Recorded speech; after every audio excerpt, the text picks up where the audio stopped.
Welcome to A Mason's Work, the podcast where we review Masonic symbols and illustrate how they can be used to solve problems in everyday life. With your host, Brian Mattox, a proud member of the Craftsman Online Media Network. Hey, welcome back to another episode. This week, we're going to be talking about the application of the level. It's interesting how often we tend to get very messed up when it comes to things like time. Let me give you a quick example of how you might be doing this, to yourself. So, imagine you're walking in your house, apartment, what have you, and you keep walking by that pile of documents and bric-a-brac and stuff sitting on the table that future you one day is going to figure out, going to spend the time, sort it out. Or one day, future you is going to have all of the energy and enthusiasm you're going to need to exercise and eat right. Or future you is going to have the ability or capacity to have that tough conversation.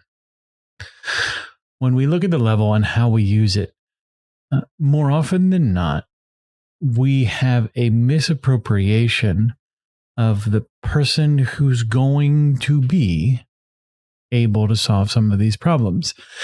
And to be fair, the past version of you also made the same kind of mistake, setting you up to not be successful, to not be able to execute on the promises that they thought one day you'd be able to handle. Now, this isn't about using the level to beat yourself up, so I want to be clear. This is about understanding that when we have irrational expectations about the capacities of our past self or our future self, we lose the opportunity to really meaningfully task that version of yourself with the right scope of work. If the pile keeps getting bigger and you don't work to set up how you're going to solve that problem, future use load increases. And what happens here every day that passes, every chance that you miss to solve that problem, you're just increasing the debt. In computer technology, we call this a tech debt, where you don't acknowledge some of the limitations of the existing system, and in the process, compound the impact on the future system. When you do this to yourself, it has an emotional weight, it has an energy cost, and it generally doesn't bode well for your long-term mental health.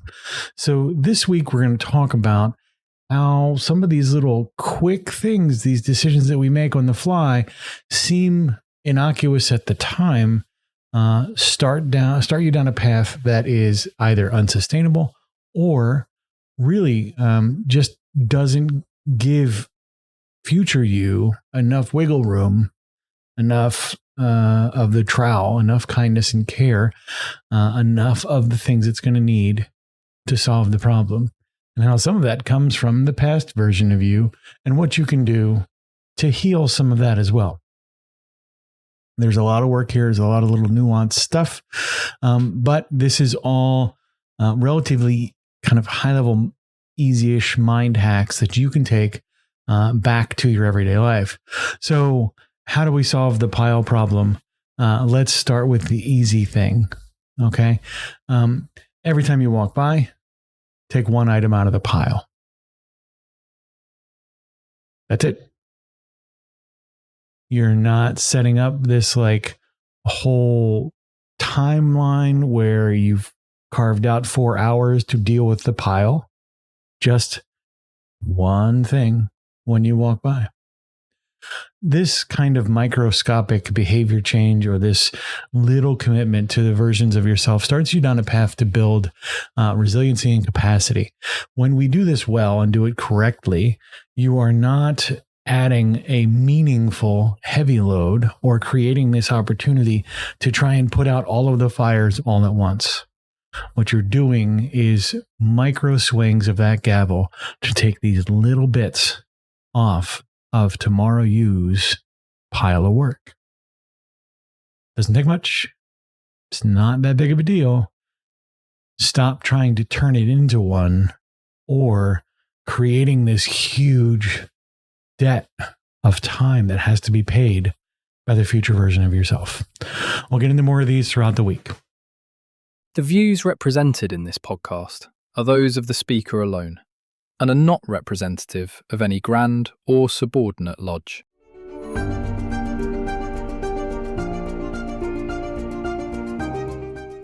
Hi, Brian here. I wanted to thank you so much for listening to this episode.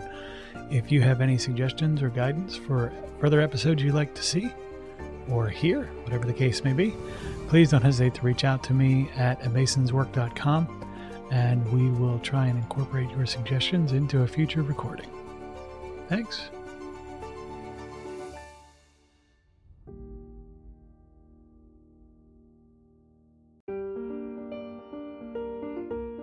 Freemasonry teaches us that the true work is within, a lifelong journey of reflection, discipline, and discovery. At A Mason's Work, we help Masons bring out their best selves through meaningful self-inquiry and symbolic practice. From personal reflection to lodge engagement, we offer tools that turn symbols into action. Visit us at amasonswork.com. The work is within. The time is now.